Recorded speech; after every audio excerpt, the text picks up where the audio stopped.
Mesdames, Mesdemoiselles et Messieurs, bonjour. Je me présente, Yannick Seyer. Je suis polytechnicien en nouvelles technologies de l'information et de la communication. Aujourd'hui, je vous propose le management du temps au travers un projet.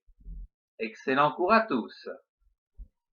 Je vous propose, pour commencer, de schématiser le management du temps d'un projet au travers cette modélisation où nous avons trois événements entrants, à savoir le client, le projet et vous en tant que chef de projet. Ces trois événements engendrent la planification où nous allons détailler dans quelques instants cette gestion des tâches dans le temps.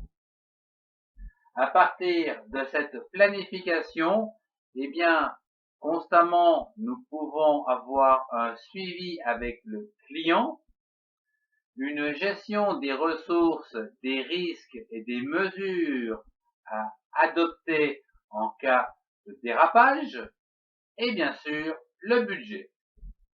Mais dans ce cours, intéressons-nous au planning avec cette gestion des tâches au travers le temps. Avant de voir un exemple illustrant cette gestion des temps d'un projet, voyons la modélisation de la planification afin d'obtenir un but, un objectif, voire un jalon.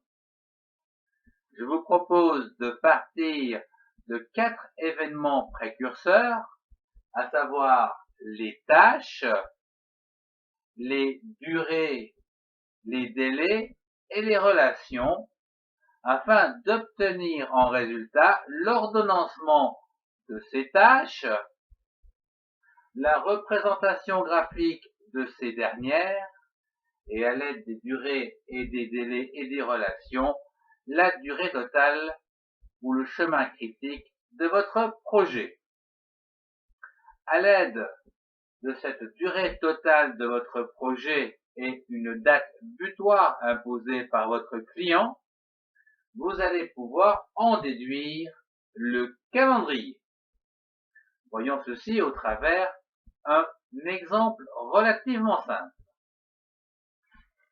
Pour faire simple, imaginons que dans cet exemple, nous ayons qu'une seule tâche, se rendre à l'école.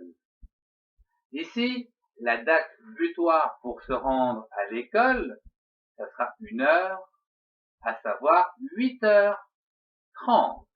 La date butoir imposée, 8h30. Bien. Voyons les événements entrants. La tâche, nous venons de l'énoncer, c'est aller à l'école.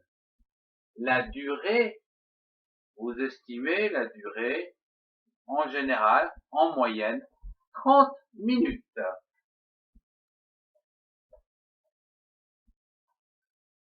Mais vous vous prévoyez un délai, à savoir 45 minutes, de façon à être sûr d'arriver un peu en avance.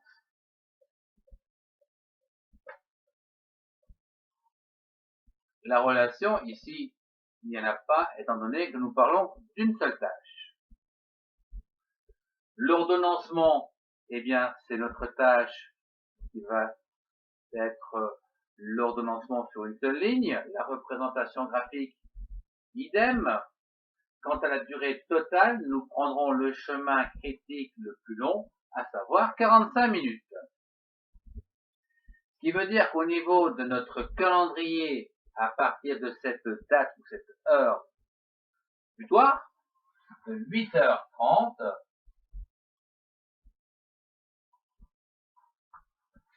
ça c'est impératif, eh bien il va falloir partir 45 minutes plus tôt, c'est-à-dire à 7h45.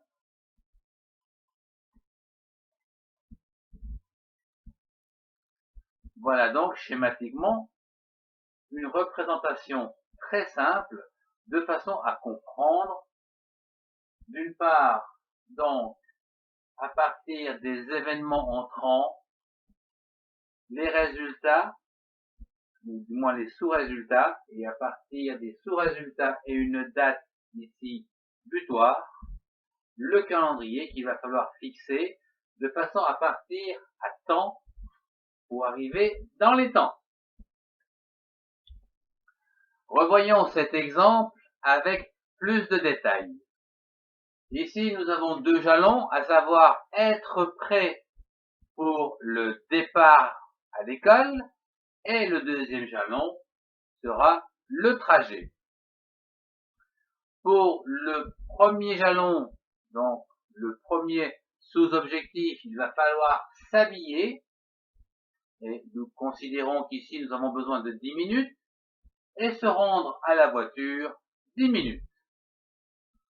Quant au trajet, eh bien, traverser la ville va vous prendre 10 minutes en moyenne, et l'arrivée à l'école, entre la ville et l'école, 10 minutes maximum.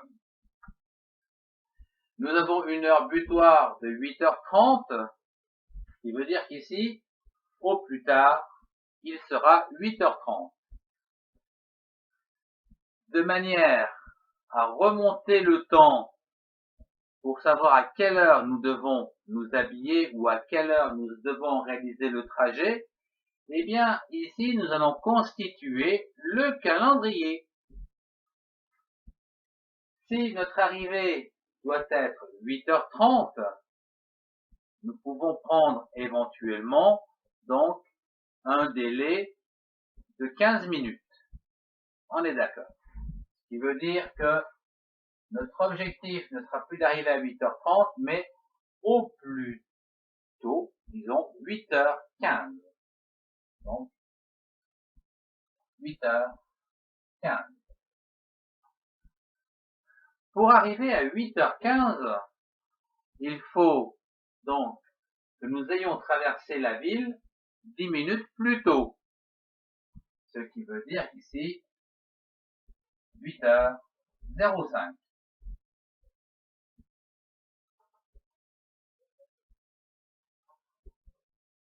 Et que nous commencions à traverser la ville 10 minutes plus tôt, c'est-à-dire 7h55. Voilà donc au niveau donc du trajet, nous devons commencer le trajet à 7h55 de manière à arriver à 8h15. Sachant qu'ici, nous avons pris 15 minutes donc de marge. Qu'en est-il du premier jalon? Eh bien, pour se rendre à la voiture 10 minutes, ce qui veut dire que une fois qu'on est dans la voiture, on part, c'est sûr, 7h55, l'heure de départ pour traverser la ville, moins 10 minutes, 7h45.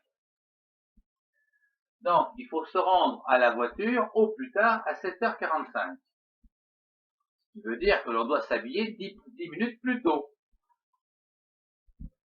7h45, moins 10 minutes, c'est-à-dire 7h35. Voilà donc ici le calendrier, donc, qui va nous permettre de savoir à quelle heure il va falloir s'habiller, à partir de ce moment-là, à quelle heure se rendre à la voiture, de façon à traverser la ville et arriver à l'école avec 15 minutes ici d'avance.